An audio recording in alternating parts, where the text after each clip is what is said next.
Our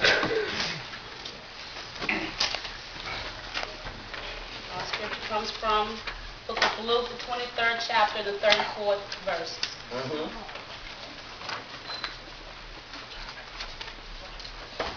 Then Jesus said, Father, forgive them, for they do not know what they do.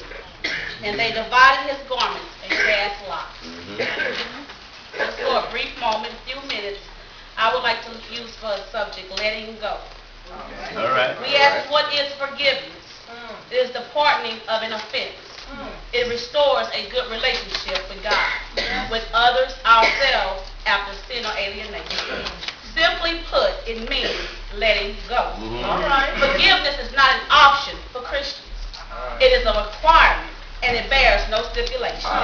It is actually an act of love, God's love.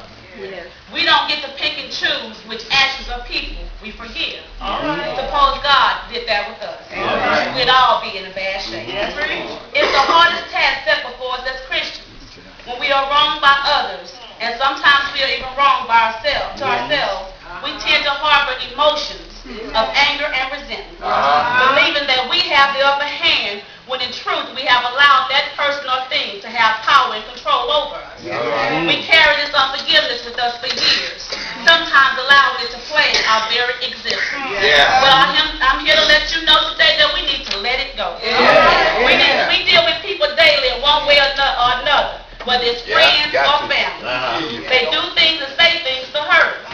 Forgiveness heals that hurt. 1 minute they'll be smiling in our face, the next they're talking behind our back. And some are bold enough to stand in your face and do those things. But it's our Christian responsibility to forgive them just the same. Look at Jesus, a man who did no wrong.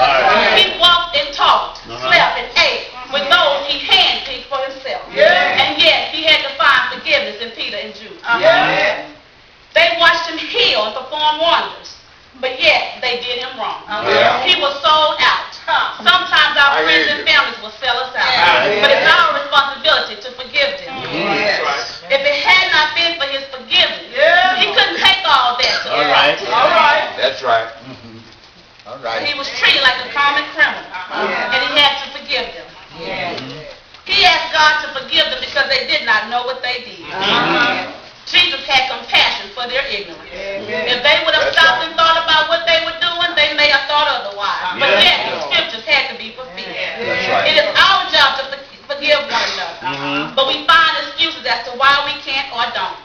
We are quick to run to God and ask for his forgiveness. But we won't forgive our own brothers and sisters. Who are we not to forgive? We put conditions on our forgiveness.